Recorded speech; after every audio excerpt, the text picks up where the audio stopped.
morning to you. It is May 13th, 2026, and welcome to your morning deep dive.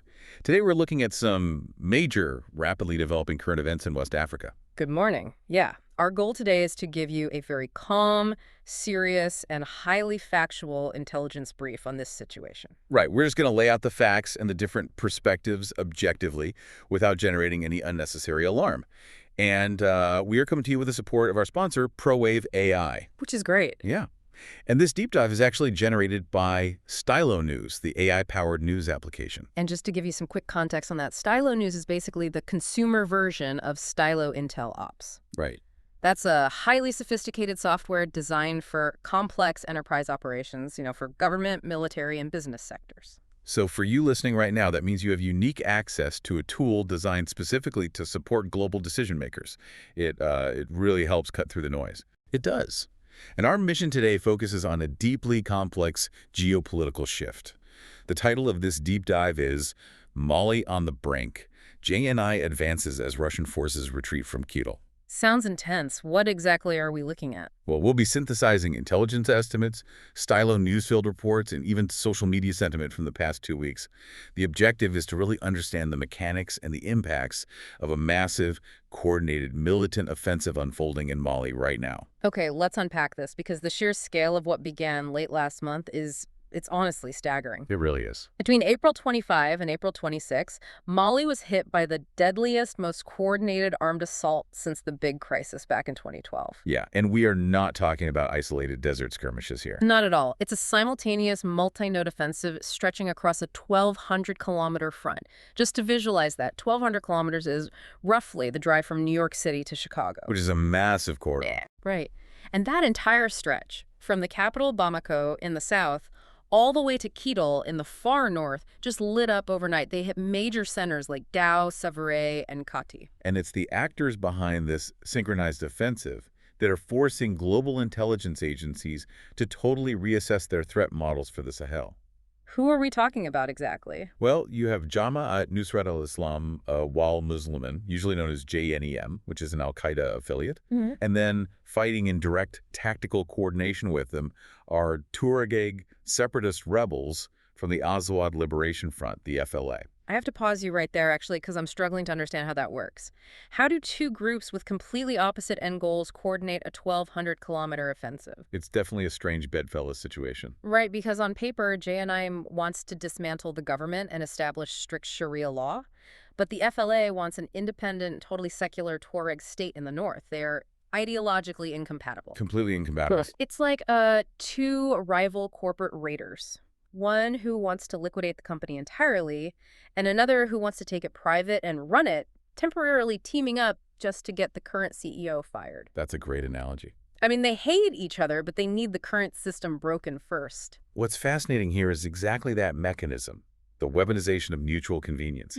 It fundamentally shatters the state's defensive posture. How so? Historically, counterterrorism forces relied on the natural friction between jihadist elements and ethno-nationalist separatists. These groups naturally fought each other over the same smuggling routes and territory. So they were doing some of the government's work for them, in a way. Exactly. But by converging, even temporarily, they exponentially compound the overstretch of the Malian military. You're no longer fighting a cohesive enemy with one doctrine. You're fighting asymmetrical rural guerrillas and coordinated urban assaults all at once. Precisely. And the devastating impact of that was felt immediately at the highest levels of the Malian government. Yeah, that was huge. During this offensive, in the garrison town of Kati, which is just outside the capital, Mali's defense minister, General Sadio Kamara, was assassinated in a suicide car bombing. It was a surgical, strategic blow. It really was. General Kamara wasn't just a minister, he was the central architect of Mali's current military strategy. He orchestrated their pivot away from Western alliances and toward Russian military assistance. And following his death, the leader of the military junta, General Assimi Goïta, actually took on the defense minister role himself. He centralized control during a moment of profound vulnerability. Which makes sense. But while Bamako was reeling from that strike, the territorial reality up north was just collapsing. Yeah, the Malian army, fighting alongside the Russian-backed Africa Corps, The mercenaries formerly known as Wagner was forced into a massive retreat. They completely withdrew from the strategic northern city of Kidal, essentially ceding it to the FLA separatists, and they evacuated the Teslit military base. Which is wild. Right. Explain the mechanics behind that for me. Why does a heavily armed mercenary group just pack up and leave a fortified airstrip without a major firefight? Well, it all comes down to the unforgiving logistics of the Sahara Desert. Teslit sits near the Algerian border. Okay. Has a well-maintained airstrip, making it a critical hub. But holding a base in that environment requires a massive logistical tether. You mean like food, water, ammo? Exactly. Yeah. And fuel to run the generators. When the French military and the UN peacekeepers were there, they had the deep airlift capacity of advanced state militaries to keep those supply lines flowing. Right, massive cargo planes, constant resupply. Yeah, but mercenary groups like the Africa Corps operate on a fundamentally different, much thinner model. So what happened? When insurgents cut off the arterial roads leading to Teslit, the mercenaries couldn't just call in an endless state-funded airlift. Their supply lines were severed. They were essentially starved out. Wow. Yeah, it forced them to abandon the base just to survive. It shows a severe degradation of operational capacity. That makes total sense when you break down the logistics. And we're seeing those same mechanics of strangulation elsewhere, right? Because the insurgents didn't just strike and fade away. No, they didn't. Following the attacks, JNIM announced a siege or a blockade posture against Bamako. And to be clear, they don't need to physically occupy the city's streets to do this. Right. Modern sieges look different. Exactly. By controlling the major highways in and out and threatening the international airport, they effectively strangle the economy. Commercial flights were widely canceled. It halts commerce and the movement of everyday people. And it creates this immense, suffocating psychological pressure. It visually proves to the citizens that the junta can't guarantee their basic security. And that psychological pressure is heavily amplified by how information is being managed. You mean the media blackouts? Yeah. In neighboring Burkina Faso and Niger, who are facing similar threats, we've seen a rapid tightening of the media landscape. Both nations recently suspended major French and Western media outlets. Including TV5 Monday, right? Yes. The official justification was that these networks were allegedly broadcasting terrorism apologies. But functionally, what does that actually achieve for the juntas on the ground? Functionally, it creates a rigid information silo. When you face massive military setbacks, controlling the narrative becomes as critical as holding a physical base. So they're consolidating control over how the crisis is framed? Exactly, during a time of extreme national vulnerability. But no matter how tightly you control the local media, that vulnerability isn't contained within Mali's borders. The regional spillover is undeniable. It's escalating rapidly. Right. Just as this Mali offensive was unfolding, on May 4th, a Chadian military base on Barkatolorum Island was attacked. That's way over in the Lake Chad region. Right, a completely different sector. Intelligence points to Boko Haram or ISWAP. That assault left 23 Chadian soldiers dead. So the instability is mirroring what we see in Mali. Exactly. The operational volatility across the entire North and West African theater is deeply interconnected. It's a huge strain. It is. To illustrate that, we also have intelligence reports from that same period about 2 U.S. service members who disappeared in Morocco during the African Lion military exercise. Wait, hold on. Morocco. Yes. I'm picturing the map, and Morocco is thousands of miles away from Mali, across the Sahara. How is a missing personnel incident there connected to this specific Sahel insurgency? It's an excellent question. It speaks to the broader operational environment. African Lion is a massive multinational exercise involving over 7,000 personnel. Okay. While this specific incident is geographically distinct from the kinetic combat in Mali, analysts view it through the lens of regional stability. Meaning everyone is distracted. Essentially, yes.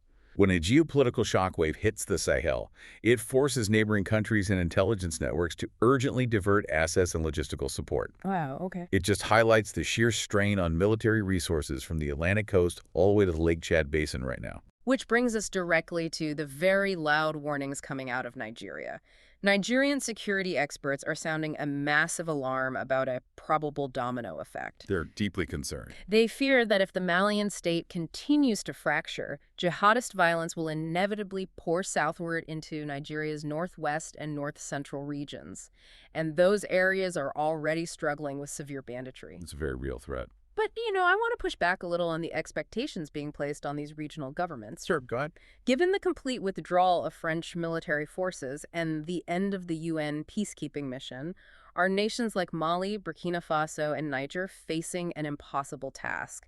Can they realistically secure these massive porous borders on their own with just limited mercenary help? Well, intelligence estimates suggest it is a monumental, possibly near impossible challenge under current conditions. Right. The geography alone is brutal. The sheer unforgiving geography of the Sahel makes border security incredibly difficult, even for a fully resourced multinational coalition with satellite coverage. Let alone individual states dealing with political transitions and strained economies. Exactly. The security vacuum left by Western and UN forces is vast. The Russian Africa Corps was contracted to fill that void, but as we saw with the Tesla retreat, a purely mercenary model has hard limits, They just don't have the deep infrastructure. or the dedicated air support and sustained funding that international missions had. So with their backs against the wall, let's look at how the key decision makers view this crisis. You mentioned the governments of Mali, Niger, and Burkina Faso. Yes, the Alliance of Sahel States, or the AES. Right. Their public stance is united and highly militarized. They reject foreign interference, specifically from France, who they actually accuse of sponsoring the insurgents. A claim France strongly and categorically denies, of course. Absolutely. Instead, the AES is doubling down on Russian paramilitary support and pooling their own military capabilities. They're running intense joint air campaigns. And the level of regional psychological solidarity is notable. The government of Niger actually called for a national day of fasting on May 4th to support the AES military efforts. That's a striking detail. On the flip side, the insurgents have their own uncompromising demands. JNIM has publicly called for a united front to overthrow the Bamako junta entirely. Their stated, non-negotiable goal is a new state governed entirely by Sharia law. And the Bamako blockade is their lever to force that collapse. Meanwhile, the Tuareg separatists, the FLA, are strictly focused on carving out an autonomous northern region. Framing it as a liberation effort against an oppressive centralized government. And as all this plays out, the broader geopolitical chess pieces are moving. With the Russian Africa Corps facing very public setbacks, other international actors are stepping in. Like Turkey. Exactly. Turkey has strongly condemned the insurgent attacks and stepped up to offer military support to Mali, including advanced combat drones and training. Which makes strategic sense. Drones are a cost-effective way to regain the air superiority that Russian assets are failing to provide. It's a clear signal. Mali is urgently looking to diversify its security partnerships. Now, to truly understand the multidimensional nature of this, we also have to look at public sentiment, specifically analyzing platforms like X. Yeah, let's talk about that. The social media landscape is intensely polarized right now. Very much so. On one hand, you see defiant support for the Malian junta and the Russian Africa Corps, Framing the conflict not just as counterterrorism, but as a righteous anti-imperialist battle. They view the insurgents as Western proxies. and celebrate any state military action as a defense of true African sovereignty. But if you filter that sentiment to users in Nigeria, it's a totally different tone. It's marked by deep anxiety. Yeah, and frustration directed at their own government. There's a surge of posts highlighting the poor welfare and inadequate equipment of Nigerian troops. There's a palpable fear that the Sahel crisis will spill over, and citizens feel their military isn't supported enough to handle it. It's less about global geopolitics and much more about localized survival. Right. And if we connect this to the bigger picture, we can clearly see how these social media narratives of anti-colonialism are being actively deployed as a political tool. How so? The Sahel juntas are utilizing genuine anti-imperialist sentiment to legitimize their rule. It justifies their strategic pivot away from traditional Western alliances. So framing the internal conflict as a defense against foreign manipulation helps them maintain public support. Exactly, which is essential for their political survival right now, especially when they are suffering severe tactical losses on the ground, like the fall of Kidal. So what does this all mean? Based on the intelligence estimates, what are the most likely courses of action? What should you, the listener, be watching for next? First, expect continued heavy insurgent pressure across northern Mali, with a very high likelihood of cross-border threats spilling into western Niger. Okay. And second, watch the Malian military carefully. They are trying to project strength and regroup. We've seen reports of them moving to reoccupy the strategic border post of Labazanga, right on the Niger border. Right, trying to reestablish a defensive perimeter. And third, anticipate that the AES will continue their intense joint air campaigns and intelligence sharing well through mid-2026. They are firmly committed to a kinetic, military-first response. Which is true, but this raises an important question regarding the long-term viability of that approach. Can a purely military strategy relying on airstrikes and mercenaries actually succeed in stabilizing the nation? History in the Sahel strongly suggests it cannot. Military force alone doesn't resolve deep-rooted structural and ethnic grievances. You need a parallel political solution. Exactly. Like the resurrection of peace frameworks, such as the dissolved 2015 Algiers Accord, which sought to address the demands of northern populations. Otherwise, the cycle of violence just persists. The heavy-handed strategy might win back some territory, but it struggles to provide inclusive governance and economic stability. That's the core issue. Well, that concludes our intelligence briefing on the crisis in Mali. To continue monitoring this rapidly evolving situation, we highly encourage you to utilize Stylo News. It's a fantastic tool. It really is. It's a powerful app available on both mobile and desktop. You can download it to customize your own personal intelligence-style briefs. It aggregates and synthesizes information from hundreds of traditional news sources and real-time sentiment from X. So subscribe to Stylo News today to get your AI-powered news on demand by visiting www.stylonews.com. And with that, I want to step out of the analytical framework for a second and just say, sincerely, thank you. Thank you for choosing to start your morning with us and for taking the time to understand the true complexities of our world. We absolutely love putting these deep dives together for you. We do. And if there's a specific region, a developing crisis, or a trend you want us to unpack next, please reach out. Request a topic. You can find and follow Stylo News on all your favorite social media platforms. We'd love to hear from you. Before you head out into your day, I want to leave you with one final thought to mull over. We've talked extensively today about the withdrawal of Western forces, and we're seeing the visible logistical struggles of Russian paramilitaries. Yep. So, if foreign intervention from both the West and the East continues to falter, could the crushing pressure of this current crisis inadvertently force the creation of an entirely new, self-reliant African security architecture? One not born out of foreign aid or global proxy wars. Exactly. One born out of the raw, absolute necessity of pure survival. Something to think about. We will catch you on the next deep dive.